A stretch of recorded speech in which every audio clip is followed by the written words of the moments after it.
नमस्कार दोस्तों, अभी अभी बड़ी खबर निकल के आ रही है। मध्य प्रदेश के पूर्व मुख्यमंत्री कमलनाथ से पंगा लेना भारतीय जनता पार्टी के दो दिग्गज नेताओं को भारी पड़ गया है। बताएंगे आपको पूरी खबर। वहीं आपको बता दें, अगर आपके पास भारतीय स्टेट बैंक का एटीएम है तो अब ऐसा करने पर आपको जुर्माना भरना पड़ सकता है। वहीं दूसरी तरफ आपको बता दें, रेलवे में निजीकरण को लेकर राहुल गांधी ने केंद्र सरकार पर जबरदस्त हमला बोला है। वहीं बिहार विधानसभा चुनाव में ईवीएम और पोस्टल बैलेट पेपर से वोट डालने को लेकर चुनाव आयोग का बड़ा फैसला आ गया है। दोस्तों, क्या कुछ है पूरी खबर हम आपको विस्तार से बताएंगे, लेकिन इससे पहले अगर आपको भी लगता है कि इस बार होने वाले विधानसभा चुनाव में कांग्रेस गठबंधन जीतकर सरकार बनाएगी या फिर क्या भारतीय जनता पार्टी नेतृत्व वाली एनडीए दोबारा से सरकार बनाने में कामयाब हो पाएगी, कमेंट करके हमें जरूर बताएं और इस वीडियो को लाइक करना ना भूलें। तो बढ़ते हैं पहली बड़ी खबर की तरफ। आपको बता दें, कमलनाथ को चीनी एजेंट बताकर घिरे बीजेपी के ये दिग्गज नेता। जी हां, आपको बता दें, लद्दाख सीमा पर गलवान घाटी में चीनी सैनिकों के धोखे से पूरे देश गुस्से में है। हर तरफ आक्रोश के स्वर सुनाई दे रहे, तो वही इसे लेकर राजनीति भी जमकर हो रही है। इस मामले में बीजेपी के राष्ट्रीय उपाध्यक्ष प्रभात झा और मध्य प्रदेश बीजेपी के अध्यक्ष बीडी शर्मा को लीगल नोटिस भेज दिया गया है। जी हां, 2 दिन पहले केंद्र सरकार द्वारा 59 चीनी ऐप पर बैन लगाया गया था और इसे लेकर बीजेपी और कांग्रेस के बीच आरोप प्रत्यारोप का दौर शुरू हो गया है। कांग्रेस जहां बीजेपी पर चीनी मसले पर चुप्पी साधने का आरोप लगाकर लगातार तीखे वार कर रही है, तो वहीं बीजेपी भी पलटवार करने में कोई कसर नहीं छोड़ी है। पिछले दिनों बीजेपी का राष्ट्रीय उपाध्यक्ष प्रभात झा और बीजेपी के प्रदेश अध्यक्ष बीडी शर्मा द्वारा पूर्व मुख्यमंत्री और कांग्रेस के वरिष्ठ नेता कमलनाथ को लेकर की गई इस टिप्पणी पर अब लीगल नोटिस भेज दिया गया है। पूरे मामले को लेकर कमलनाथ की ओर से बीजेपी के दोनों नेताओं को लीगल नोटिस भेजा गया और आरोप लगाया गया कि उनकी छवि धूमिल करने की मंशा से बिना जानकारी इस प्रकार की बयानबाजी दी गई है। बता दें कि पिछले दिनों चीन का मुद्दा गरमाने के बाद बीजेपी के इन दोनों नेताओं ने कमलनाथ पर केंद्र में मंत्री रहते हुए चीन को फायदा पहुंचाने और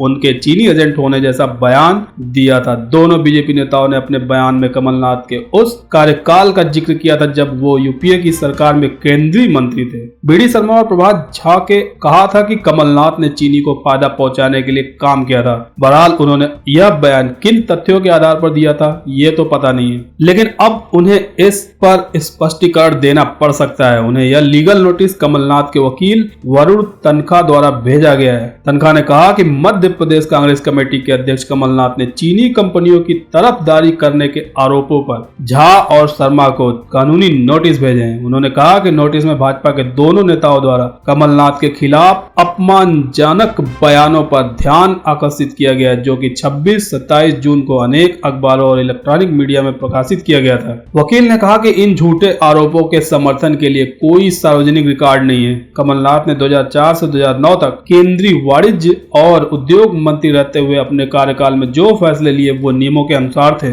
वही अगली बड़ी खबर में बिहार विधानसभा चुनाव में ईवीएम और पोस्टल बैलेट पेपर से वोट डालने को लेकर चुनाव आयोग का बड़ा फैसला आ गया है। यह बिहार विधानसभा चुनाव इसी साल के अंत में होने वाले, ऐसे में चुनाव आयोग ने कोविड-19 की वजह से कई तरह के दिशा निर्देश जारी किए हैं, जिससे कोरोना के इस दौर में चुनाव कराने में मुश्किल ना आए। चुनाव आयोग ने बिहार चुनाव को देखते हुए नियमों में बदलाव भी करवाया ताकि कोरोना काल में सभी चुनौतियों का सामना किया जा सके। वहीं आपको बता दें कि कोरोना पॉजिटिव और संदिग्धों को घर से वोट डालने की सुविधा दी गई है। आपको बता दें, अक्टूबर-नवंबर में होने वाले बिहार विधानसभा चुनाव में कोरोना पॉजिटिव या फिर कोरोना संदिग्ध हो वो मतदाता घर से वोट डाल सकेंगे। साथ ही 65 वर्ष की उम्र से अधिक उम्र के मतदाता भी घर से वोट डाल सकेंगे। ऐसे मतदाताओं की पोस्टल बैलेट के जरिए मतदान की सुविधा दी जाएगी। चुनाव आयोग ने कोरोना की वजह से बिहार चुनाव में बड़े बदलाव का आदेश जारी कर दिए। इसी के साथ बिहार विधानसभा चुनाव में चुनाव आयोग ने एक ऐसी व्यवस्था पहली बार लागू की है जो बिहार के लिए बेहद उपयोगी है। इस व्यवस्था के लिए बिल्कुल उपयुक्त राज्य है।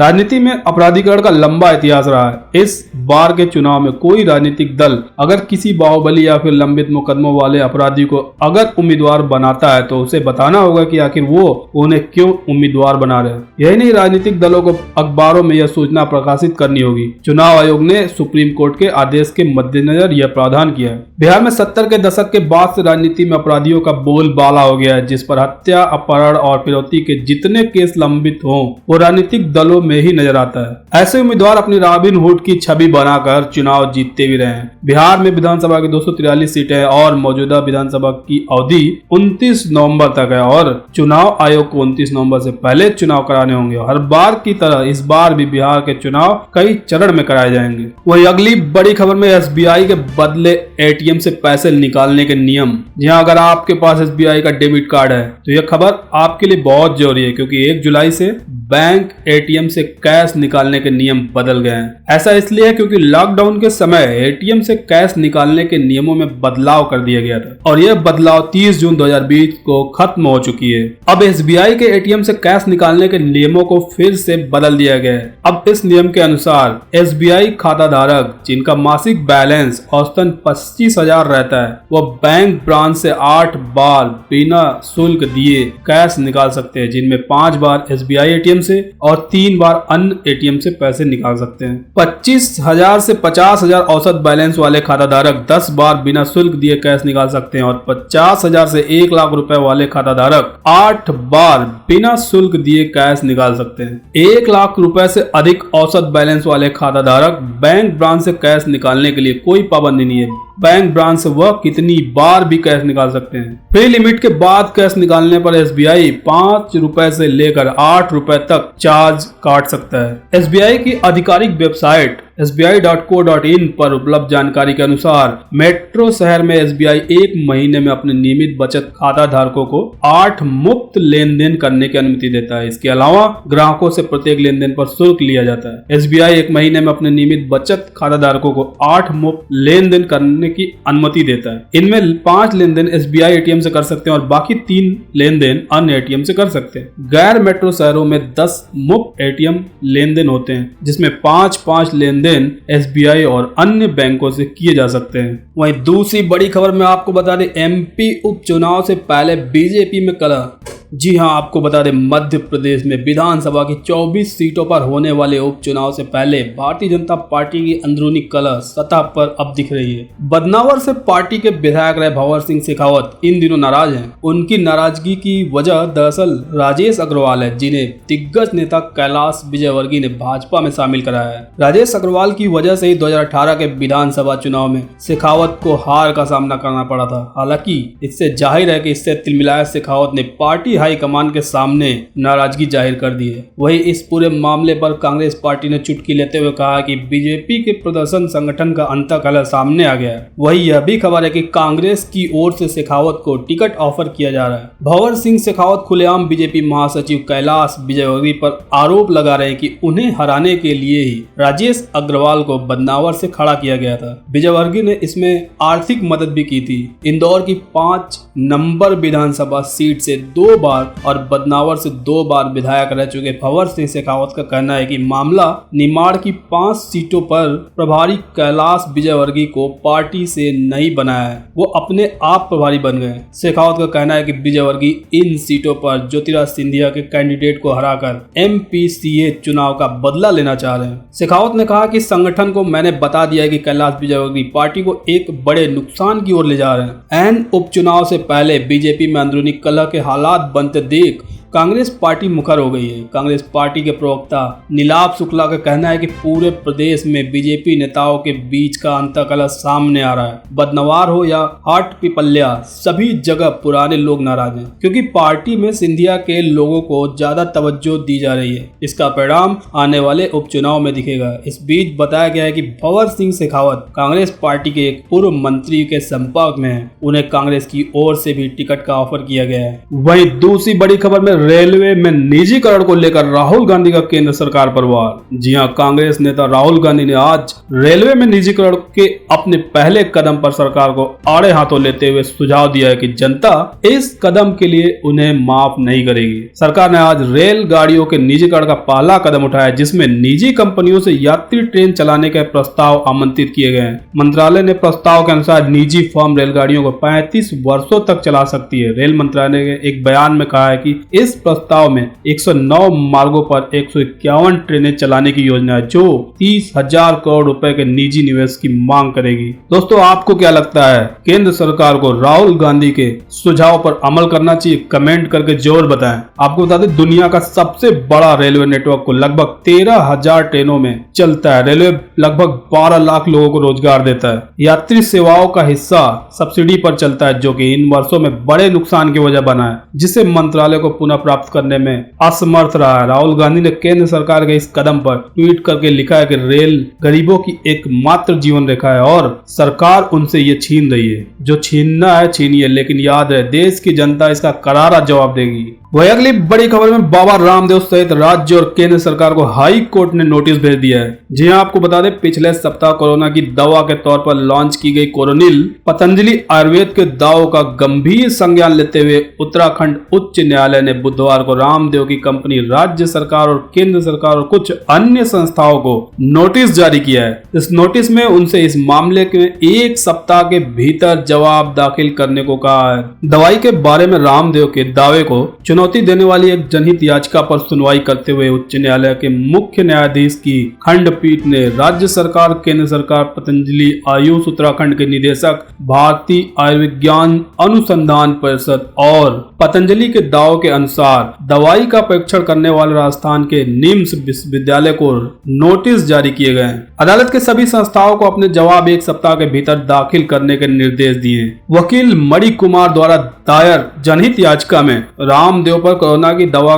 के रूप में कोरोनिल लॉन्च कर लोगों को गुमराह करने का आरोप लगाते हुए दवाई पर प्रतिबंध लगाने की प्रार्थना की गई है। याचिका में कहा गया है कि दवाई को ICMR से कोई प्रमाणिकता नहीं मिली है और न ही पतंजलि आयुर्वेद के पास इसे बनाने की कोई लाइसेंस है। याचिका में कहा गया है कि पतंजलि का दावा है कि दवाई का राजस्थान के निम्स विश्वविद्यालय में परीक्षण किया गया, जबकि निम्स ने इसका खंडन कर दिया है। वहीं दूसरी बड़ी खबर में शिवराज कैबिनेट विस्तार पर कमलनाथ ने साधा निशाना का यह संवैधानिक व्यवस्थाओं के साथ बड़ा खिलवाड़। जी आपको बता दें, मध्य प्रदेश में शिवराज सिंह चौहान सरकार का मंत्रिमंडल विस्तार खत्म हो गया है। गुरुवार को राजभवन आयोजित समारोह में राज्यपाल आनंदीबेन पटेल ने 28 मंत्रियों को शपथ दिलाई। सिंधिया खेमे के 11 लोगों को मंत्री पद की शपथ दिलाई। वहीं शिवराज सरकार के कैबिनेट विस्तार पर कांग्रेस पार्टी और पूर्व मुख्यमंत्री कमलनाथ ने निशाना साधा है। कमलनाथ ने नए मंत्रियों के शपथ लेने पर कहा है कि शिवराज सरकार में 14 मंत्री तो ऐसे हैं जो विधायक ही नहीं है। कमलनाथ ने ट्वीट किया कि लोकतंत्र के इतिहास में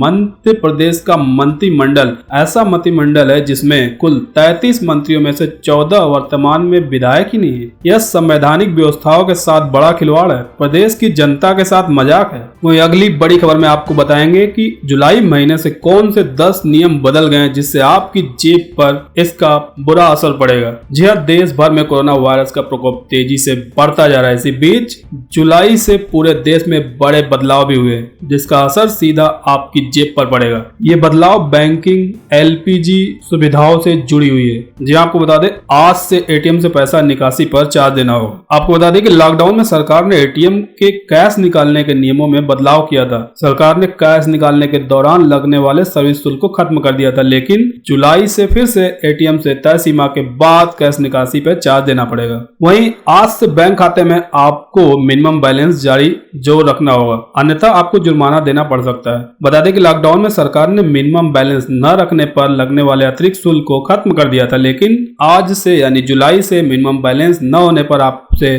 फिर से चार्ज वसूला जाएगा। वहीं रसोई गैस की कीमतों को लेकर हर महीने की 1 तारीख को तेल मार्केटिंग कंपनियां LPG, रसोई गैस और हवाई ईंधन ATF के दामों में बदलाव करती हैं। पिछले कुछ महीनों से कीमतें लगातार बढ़ रही हैं। ऐसे में जुलाई में इनकी कीमतों में बढ़ोतरी की संभावना लगभग तय है। वहीं जो लोग म्यूचुअल फंड में पैसा डालते हैं उनके लिए आज से म्यूचुअल फंड से जुड़ा बड़ा बदलाव हुआ है। अब म्यूचुअल फंड खरीदने पर आपको उस पर स्टाम्प ड्यूटी भी देनी पड़ेगी। वहीं अगर आपका खाता पंजाब पंजाब नेशनल बैंक में है तो अब आपके बचत पर बड़ा असर पड़ने वाला है, क्योंकि 1 जुलाई से पीएनबी बैंक ने जमा बचत पर वार्षिक ब्याज की दरों में बदलाव किया है, जिसके तहत ब्याज दर में आधे % की कटौती की जाएगी। यानी इसके बाद अब आपको 3.25% ही ब्याज मिलेगी। वही दूसरी तरफ नई कंपनी खोलना और भी आसान हो जाएगा। आप घर बैठे ही आधार से कंपनी का रजिस्ट्रेशन करा सकते हैं। आपको बता दें, इससे पहले रजिस्ट्रेशन कराने के लिए तमाम दस्तावेजों को देना पड़ता था। साथ ही बैंकों के साथ भी पेंशन नियम में भी बदलाव होने जा रहा है। 1 जुलाई से पेंशन योजना के